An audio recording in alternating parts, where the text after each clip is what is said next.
Di setiap pelosok dunia pasti ada kisah legenda yang tersendiri. Salah satunya tentulah kisah legenda seram yang disebarkan dari turun-menurun. Kisah-kisah tersebut biasanya berasal dari kisah benar yang berlaku ataupun telah ditokok tambah bagi menarik perhatian orang ramai. Di Malaysia juga terdapat banyak misteri aneh dan kisah seram legend yang pernah menjadi buah mulut masyarakat dahulu. Di sini admin senaraikan 5 kisah seram era 90-an yang ramai tak sangka. You are watching Top 5 Malaysia. Tahniah Wan Naza, anda telah memenangi giveaway duit. Sila DM Instagram Top 5 Malaysia untuk tuntutan hadiah.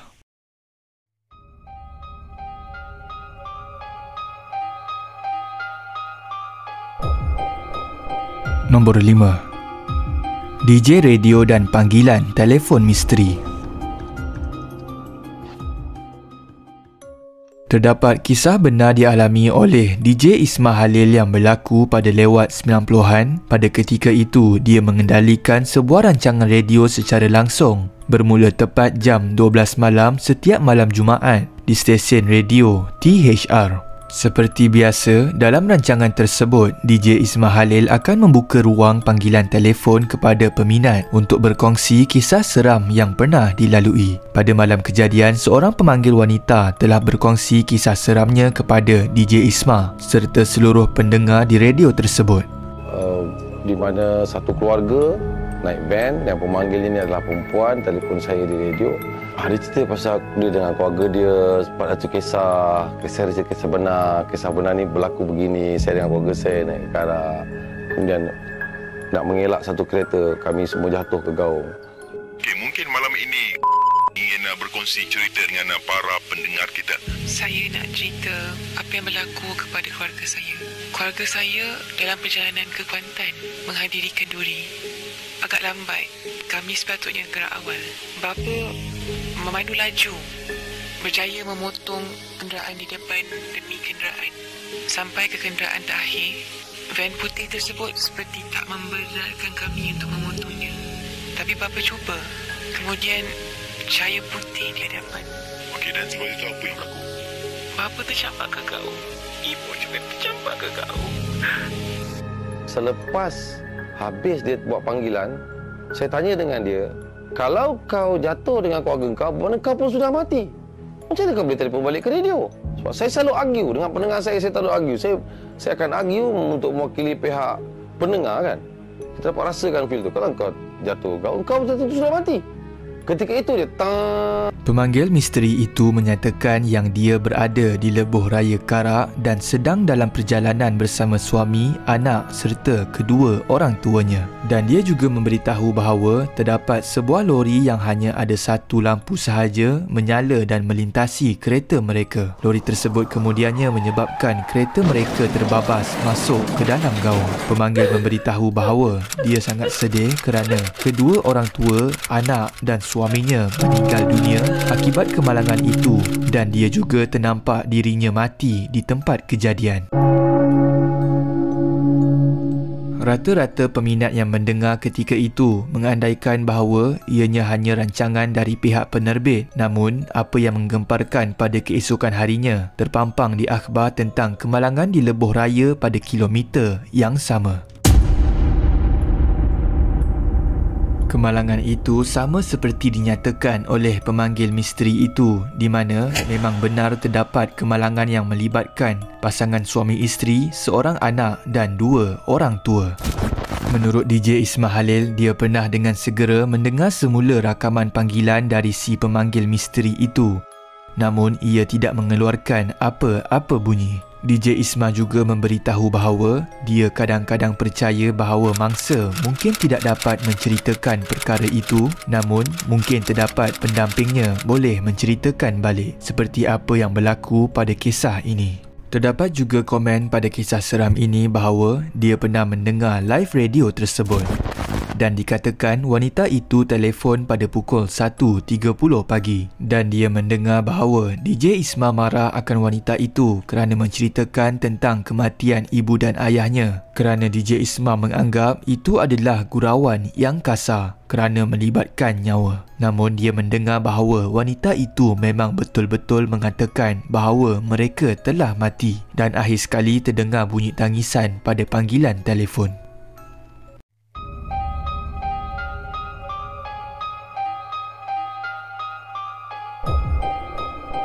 Nombor 4. Hantu Janet Sarawak.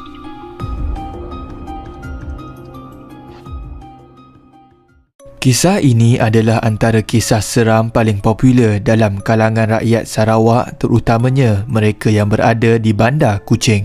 Hantu Janet ini berkisah tentang seorang jururawat di sebuah hospital umum Sarawak yang berbangsa Tionghoa, iaitu Janet.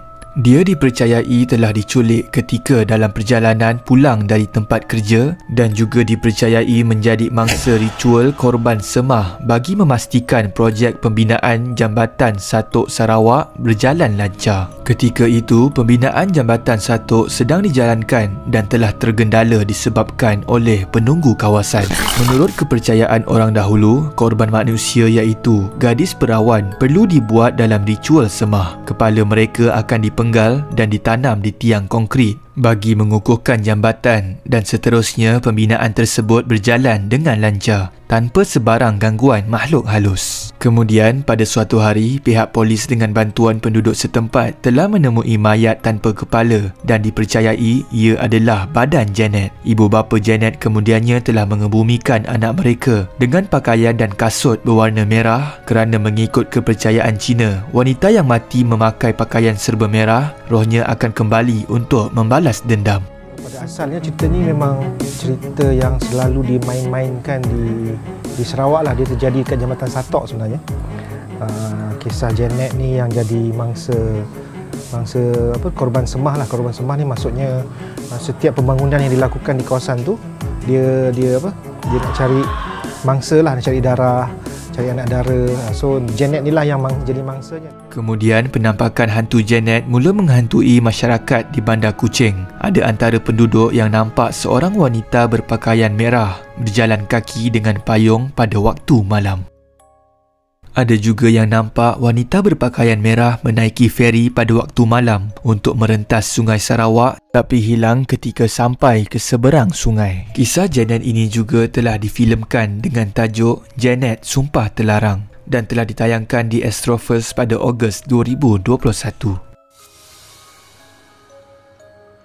Kita akan bahagia sampai mati.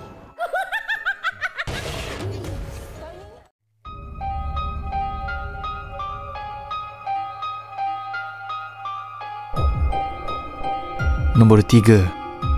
Hantu Kumkum.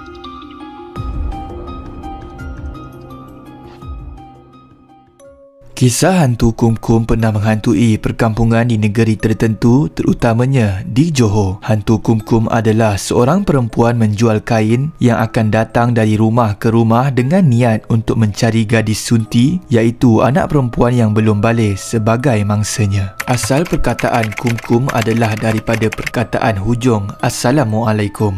Hantu wanita ini hanya boleh menyebut kum kum kum.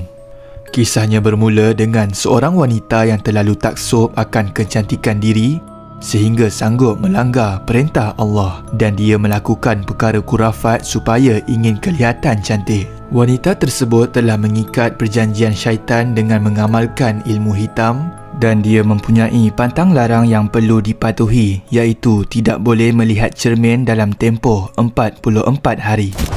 Sejak dari itu, ramai orang memuji-muji akan kejelitaannya lalu menyebabkan dia menjadi terlalu teruja dan tidak sabar untuk melihat wajahnya di cermin. Setelah melihat cermin, wajahnya diharapkan cantik telah bertukar menjadi buruk, hodoh serta lama-kelamaan hanyir bernanah. Sehinggakan dia terpaksa menutup semua kekurangan diri dengan kain seperti wanita berperudah. Pengamal ilmu tu dilarang tengok cermin selama 44 hari. Apabila terikat perjanjian dengan syaitan, maka dia terpaksa menuruti arahan seterusnya supaya kembali cantik dengan cara menghisap darah gadis sunti. Maka wanita ini mula merayau-rayau dari rumah ke rumah untuk mencari gadis sunti sebagai mangsa. Assalamualaikum.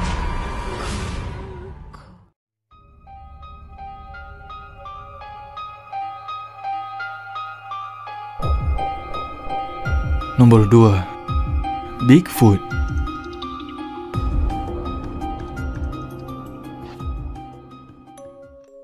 Datang lah. Tak tahu apa punya. Saya nampak dia berjalan, mata dia merah, dia jalan terus menuju hutan. Lepas tu dia berbunyi, kata dia. Dia pasal dia nampak lampu saya kan. Dia tak pernah tengok api ke apa. Bigfoot atau lebih dikenali sebagai orang mawas telah dilaporkan tersembunyi di sebalik rimbunan hutan Khatulistiwa di negara ini sejak berpuluh tahun lalu. Orang mawas dikatakan telah mendiami hutan di Johor sejak bertahun-tahun yang lalu, dan orang asli di Johor katanya telah menyimpan rahsia tersebut di kalangan mereka dan tidak diketahui ramai masyarakat moden di bandar. Sekitar awal 2006, barulah rahsia ini mula disebarkan ke seluruh Malaysia dan juga telah menjadi fenomena sehingga ke peringkat antarabangsa. Katanya, orang mawas atau nama lainnya hantu jarang gigi ini hidup secara tersembunyi di dalam hutan yang jauh dari penempatan manusia. Namun ada juga segelintir penduduk orang asli yang mendakwa bahawa mereka pernah terserempak dengan orang mawas ketika berada di perkampungan mereka. Seorang kanak-kanak orang asli yang pernah hilang selama 6 hari di hutan Simpan Lenggor pada Disember 2005 pernah berkata bahawa dia ada terserempak dengan seekor makhluk tinggi ngeri berbulu hitam ketika berada di dalam hutan tersebut. Sebelum itu, pada November 2005 juga, seorang pemuda orang asli dari kampung Punjut ada mendakwa bahawa dia ada melihat sebuah makhluk berketinggian hampir 4 meter dan kelihatan seakan-akan manusia, namun badannya dipenuhi bulu ketika dia sedang mencari katak di Sungai Cemerlang, Johor. Rahsia kewujudan orang mawas ini telah dilaporkan ke akhbar sehinggalah ia menjadi bual bicara penduduk tempatan dan luar negara. Penduduk tempatan dan luar negara yakin bahawa orang mawas atau hantu jarang gigi yang ada di hutan sekitar Johor itu sebenarnya merupakan sejenis spesies hidupan misteri yang terkenal di seluruh dunia, iaitu Bigfoot.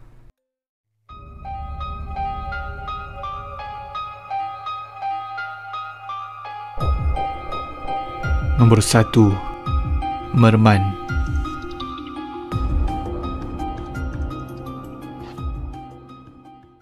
Merman atau nama lainnya ikan duyung lelaki. Pasti ramai di antara kita yang tahu akan ikan duyung atau lebih terkenal dengan nama mermaid. Ikan duyung merupakan sebuah makhluk air mitos dengan kepala dan badan wanita, manakala ekornya ikan. Manakala merman merupakan ikan duyung versi lelaki yang mempunyai badan dan kepala lelaki dan ekor seperti ikan.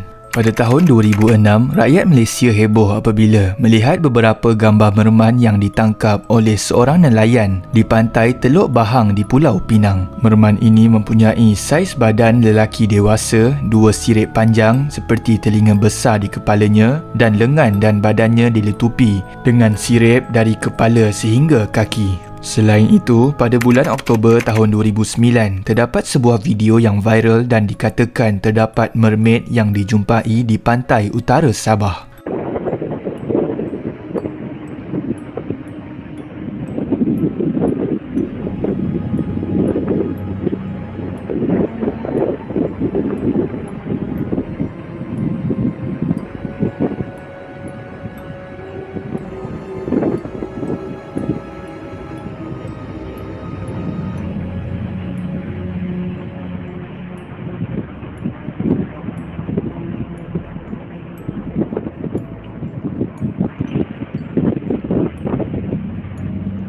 Itu sahaja video pada hari ini. Jom komen pengalaman anda dengan kisah-kisah seram yang pernah berlaku pada era 90-an. Komen terbaik akan admin pilih sebagai pemenang giveaway duit.